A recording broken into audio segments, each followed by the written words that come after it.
We are on to the sleigh. Or nay. We're going to start off with the red cards. We're going to start with Chandra, Flamecaller. 4 generic, 2 red. It's a planeswalker. Starts with 4 loyalty counters on it. Its +1 ability is put 2 3/1 red elemental creature tokens with haste onto the battlefield. Exile them at the beginning of the next end step. Then its 0 cost is going to be discard all the cards in your hand. Then draw that many cards +1. And its -X ability is Chandra, Flamecaller, deals X damage to each creature. That's 6 mana cost. Makes it so undesirable in today's Magic, in my eyes. It's a nay for me. Yeah, it's an absolute nay. It's cool with the 0 cost, discard all the cards in your hand, then draw that many cards +1, but other than that, I don't really see it, especially for that mana cost. There's plenty of other cheat cards that you can do with red that are much better and much faster. The one thing that is helping this card is that -X ability, where you can deal X damage to each creature, but that's also to each creature. 4 is your maximum at that point. Hopefully, they're less than 4. But 6 mana, 3 damage board wipe kind of sucks. Yeah. And then the +1 is pretty useless at defending yourself. You're only getting 6 damage out on the battlefield right then and there. I don't know. I really don't see this being that great. Especially if you're behind. Not in today's landscape, for sure. Yeah. So it's going to be a nay for me. It's a nay. What do we got next? Tyrant of Valakut. 2 red, 5 generic, creature dragon, comes out as a 5/4 with flying. When Tyrant of Valakut enters the battlefield, if its surge cost was paid, it deals 3 damage to target creature or player. Surge, basically, you may cast a spell for its surge cost, which in this case, the surge is 3 generic, 2 red, 5 mana total. If you or a teammate has cast another spell this turn. So if this was the second spell, it's 5 mana. I say this is aight if you pay it with the surge cost, but of course that's going to require you to pay, another spell for another spell. But besides that, I don't know. 7 mana is really bad on this thing. 5 mana is okay. Is it a slay? No. I still think it's a nay.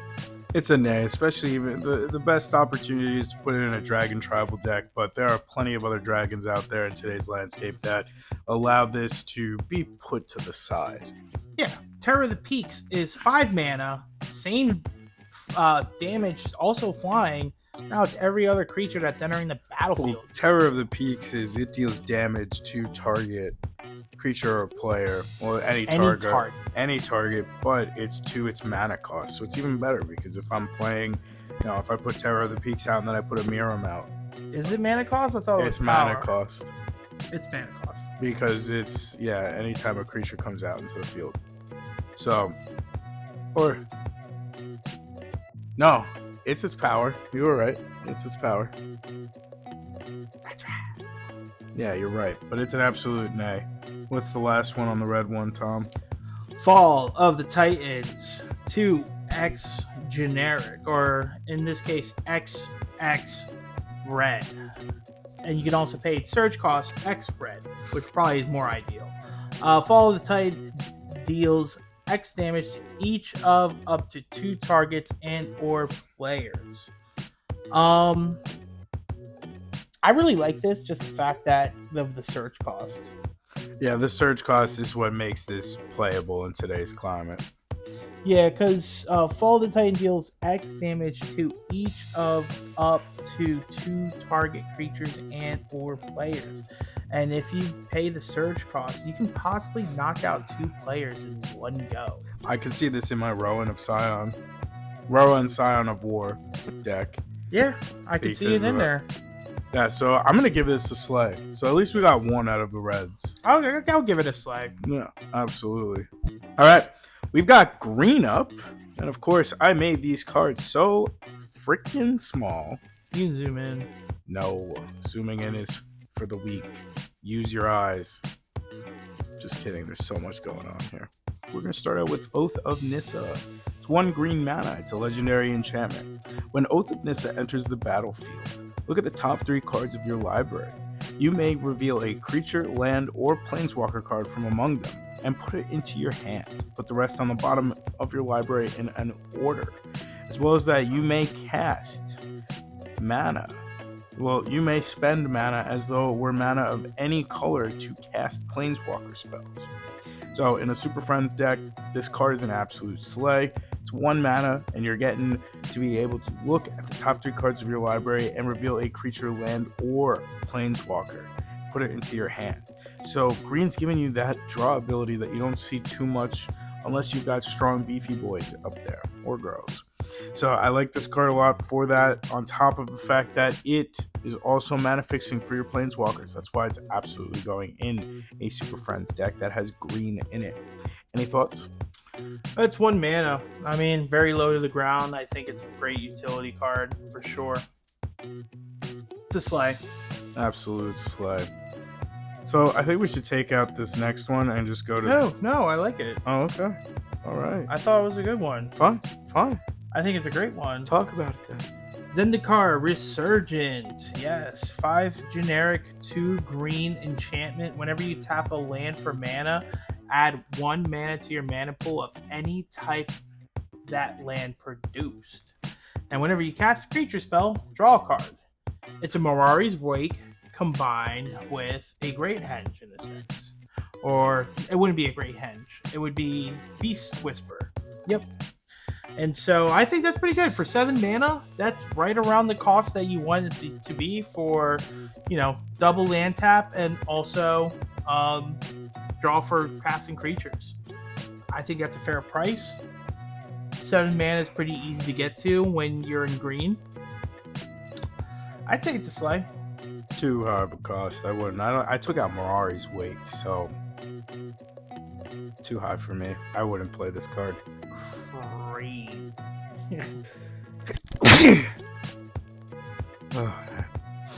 Died a little bit. So nay! Sylvan Advocate is the next one. 1 generic, 1 green. It is an elf druid ally. All you tribal elf players out there. 2/3 comes in with vigilance. As long as you control 6 or more lands, Sylvan Advocate and land creatures you control get +2/+2. So I'm thinking Omnath, Locus of Rage. You're putting this in that deck so that you can start turning your lands into creatures as well. I think that this is a pretty good utility card. Would I put this in would I put this in my elf deck? Depends if it has landfall abilities in it. Like, I can think of, it's not elf, but I'm thinking of Tatiova, Bendic Druid. Yeah, this could be fun in as well if you start turning your lands into creatures.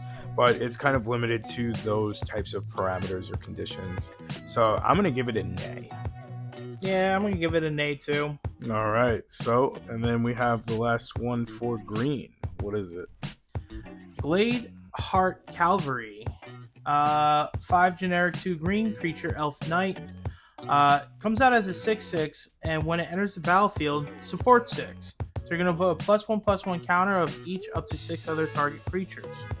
And whenever a creature you support with a +1/+1 counter on it dies, you gain 2 life. For 7 mana, I'd say it's garbage. Absolute nay in today's climate. I mean, there's... Yep. All right, so we're going to go over to blue. Sphinx of the Final Word, which is the card I was reading. 5 generic, 2 blue. It's a Sphinx, 5/5. Sphinx of the Final Word can't be countered. It comes in with flying and hexproof. Instants and sorcery spells you control can't be countered by spells or abilities. Way too high of a mana cost. There's a lot better cards out there instead that cost way less.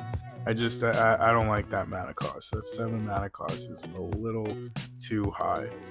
Because in mono blue, or if it's not in Simic, you're not really ramping up nearly as fast to be able to play something like this. What are your thoughts? Could have just ended it with a nay. Anyways, we got Hedron Alignment coming up next. 2 generic blue enchantment. Has hexproof, and at the beginning of your upkeep, you may reveal your hand. If you do, win the game if you own a card named Hedron Alignment in exile, in your hand, in your graveyard, and on the battlefield. Yep, this card is not going to work in Commander. Hot garbage for Commander. It's hot garbage for Commander. So absolute nay. Yeah, there's no way. All right, we've got Oath of Jace, 2 generic, 1 blue, legendary enchantment. When Oath of Jace enters the battlefield, draw 3 cards, then discard 2 cards. At the beginning of your upkeep, scry X, where X is the number of planeswalkers you control. 3 mana for this, not liking it. The only way that I could see, I really can't. It's Super Friends only these days. Maybe in a scry deck if you're really trying to forcefully put this in a deck as well, but this is going to be a nay for me. It's a nay. Alright, we've got Crush of the Tentacles, last for the blue, 4 generic, 2 blue. It's a sorcery. It's got a surge cost, 3 generic, 2 blue as well.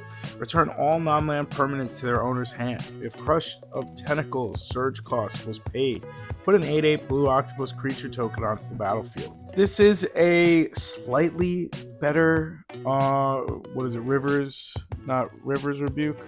Yeah, right? It's a slightly better, and the only reason I say slightly better is you're at least getting to put an 8/8 octopus creature onto the battlefield as well. I wouldn't call it a Rivers Rebuke. Rivers Rebuke is different, just because it's target opponent. Oh, that's right. Because this one's return all. This is closer to like a Flood of Tears, where you're returning all non-land permanents. But for 5 mana to return all non-land permanents and to get an 8/8 Kraken or Octopus, I actually think that's really good.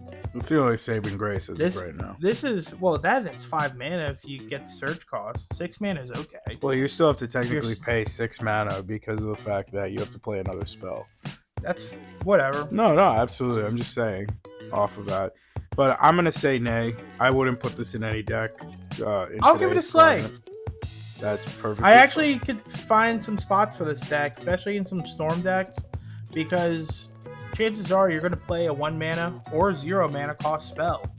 And then you get to play Crush Tentacles for the surge cost, get an 8/8 Octopus, return all non-land permanents. This is a good board wipe. Okay. What do we got next up for the black cards? So, Remorseless Punishment. 3 generic, 2 black, sorcery. Target opponent loses 5 life unless that player discards 2 cards or sacrifices a creature or planeswalker. Repeat this process once. Meh. I didn't even bother to. It's a nay. It's a nay. Nay for me as well. Next up, we've got Drana's Chosen. 3 generic, 1 black. It is a vampire shaman ally. 2/2. It's got the cohort ability. Tap it untapped. Well, you have to tap Drana's Chosen. True. And then you have to tap an untapped ally you control. Put a 2/2 black zombie creature token onto the battlefield tapped. Absolute nay. Yeah, everything's coming in tap. You're tapping your own stuff.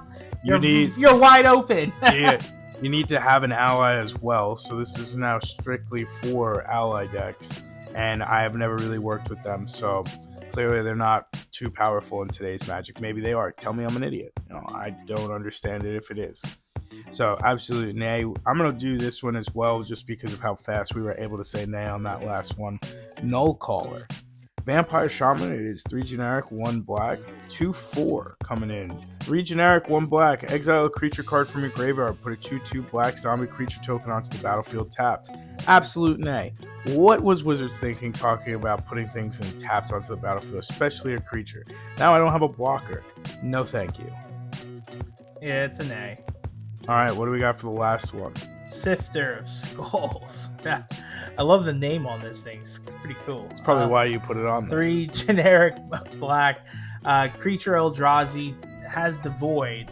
Comes out as a 4/3. Whenever a non-token creature you control dies, put a 1/1 colorless Eldrazi Scion creature token onto the battlefield that has the ability to sacrifice this creature, add blank, or add colorless to your mana pool.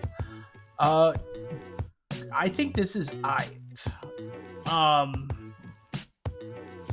The real question is if it can be a slay. And I think it has the potential. What really kills me is the fact that it says whenever a non-token creature you control dies. But in a sacrifice black deck, I think this is pretty good for 4 mana, because at least this point you can it's almost like having an Ashnod's Altar. The only difference is that Ashnod's Altar does twice the amount of mana, and you can sacrifice any number of cards, and you'll get that mana. I think it's okay. I'll give it a slay. I'm just gonna say it right now. Yeah, I'll give it a slay. All right, slay it is. Next up, we've got the white cards. We've got General Tazri as our first one. 4 generic, 1 white. It's a human ally. It's a 3/4. When General Tazri enters the battlefield, you may search your library for an allied creature card, reveal it, put it into your hand, then shuffle your library. Then you can pay Wooburg. Allied creatures you control get +X until end of turn, where X is the number of colors among those creatures.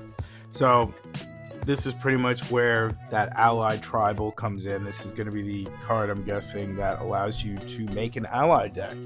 I don't see too many others. Plus, I got so many of these, and I don't even remember which reprinted block, that I just never even bothered to touch it. What are your thoughts? I wouldn't touch it either. Nay, it is. What do we got next? Linvala the Preserver, 4 generic, 2 white, legendary creature angel. Comes out as a 5/5 flyer. When Linvala the Preserver enters the battlefield, if an opponent has more life than you gain 5 life. And when Linvala enters the battlefield, if an opponent controls more creatures than you, put a 3/3 angel creature token with flying onto the battlefield. 6 mana, potentially gain 5 life, and potentially put another 3/3 flyer on the battlefield. Subpar. I'm gonna give it a nay. Nay, it is. Nay, it is, because it's too much for what it gives you. Too sub. Oh, thank you. And if you have the most life, typically you might, and you have more creatures, because typically you might, you're in white, you're probably not getting those extra boosts. So it's an A. Nay, it is. We've got Reflector Mage up next. 1 generic and blue and white. Human Wizard 2/3. It's Azorius, by the way. When Reflector Mage enters the battlefield, return target creature an opponent controls to its owner's hand. That creature's owner can't cast spells with the same name as that creature until your next turn. I like this. This is for creature-centric decks where you want your creatures to do abilities that instants and sorceries are doing. So I would put this in my Chulane deck, potentially, just to get some extra protection out there. Get rid of your big, scary monster. So that is why I am going to give it a slay. Yeah, in a blink deck, it's really good. Exactly. So there's some versatility in there. Then the last one we have is Oath of Gideon, 2 generic, 1 white, legendary enchantment. When Oath of Gideon enters the battlefield, put 2 1/1 white core ally creature tokens onto the battlefield.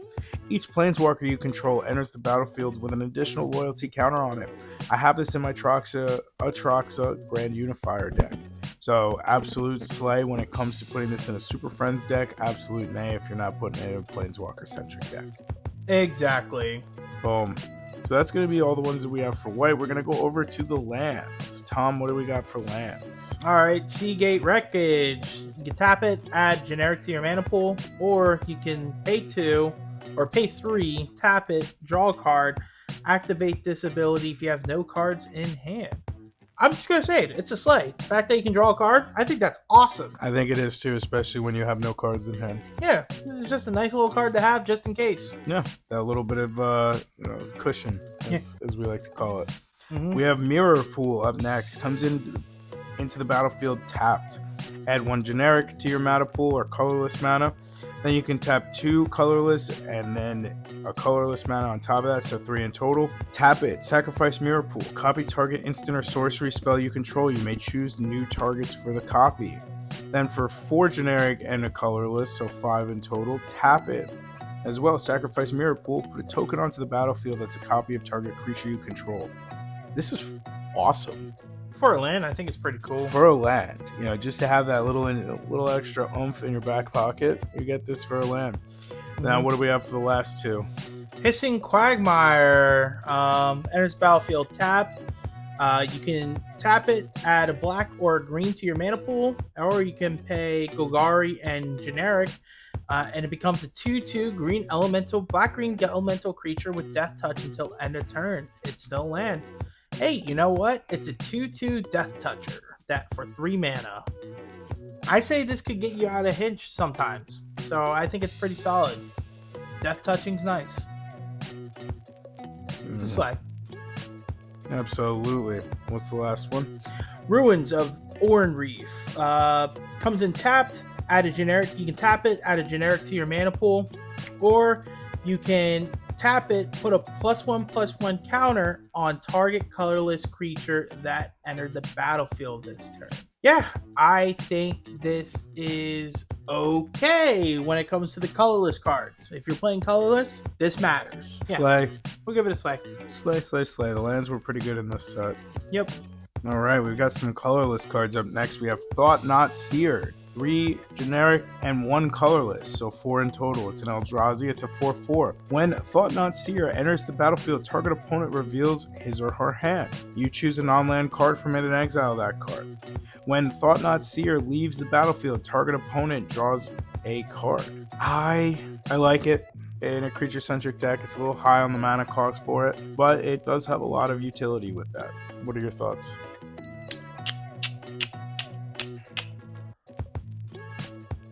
I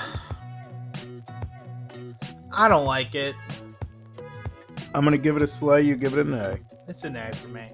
All right. Next, we've got Stoneforge Masterwork. It's an equipment. 1 generic to cast it, 2 to equip it. Equipped creature gets +1/+1 for each other creature you control that shares a creature type with it. I think this could be fun in any tribal deck. Anything where you're trying to just get as much out there.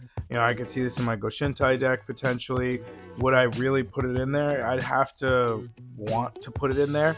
So this is more of a sideboard card, but it does have the opportunity to be put in the 99 in my eyes. So I'm going to give it a slay still. Yeah, I'll give it a slate because there will be times where you just flood the board with an insane amount of tokens, and who knows? Like, if you're running the Myco Tyrant, I think this is great because you can name plants, and then boom, all of a sudden your plant creatures are ridiculous now. Oh, aren't they fungus? Fungus. Just making sure.